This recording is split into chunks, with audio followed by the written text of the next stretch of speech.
Hola, sóc l'Àngels Almazán, samboiana i sóc escriptora i us volia presentar les meves obres. No tinc un gènere en concret, m'agrada escriure novel·la, per exemple aquesta, relats, contes infantils i l'últim llibre que he publicat és L'art de la poesia, que és un poemari que recull poemes inspirats en obres d'art i desitjo que us agradi molt.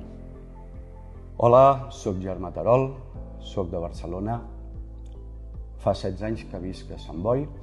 Si els meus amics em volguessin descriure, em dirien amant de la literatura, un esclau de la música i viatger empedreït.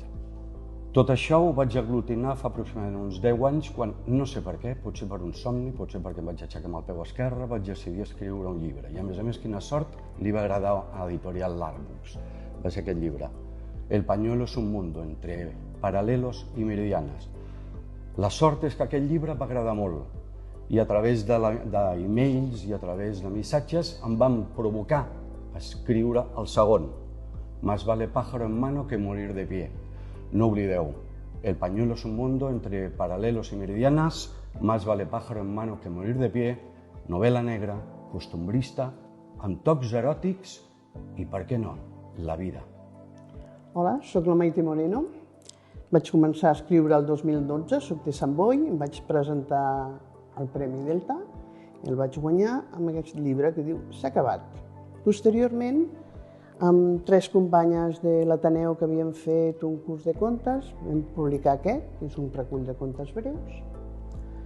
El 2019 va sortir el llibre del confinament, que són uns reculls de contes d'escriptors de Sant Boi, i l'any passat, al desembre, em vaig presentar Elles, en un moment que es podia fer, que és un recull de contes plens de realisme màgic, que estic molt contenta, que m'agrada molt i que us animo a que llegiu.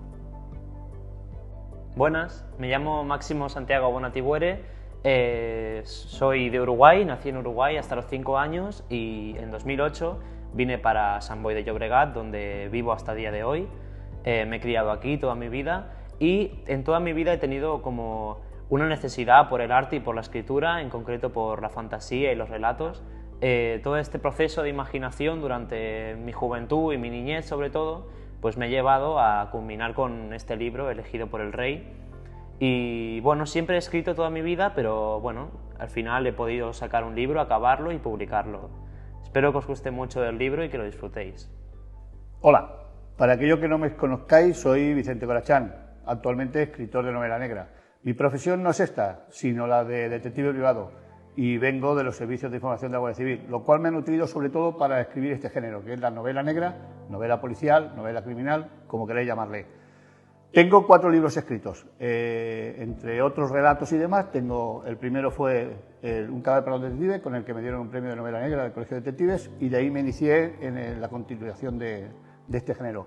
Entre ellos tengo también unas anécdotas de detectives, son ocurrencias que me han pasado en mi profesión y que son bastante curiosas.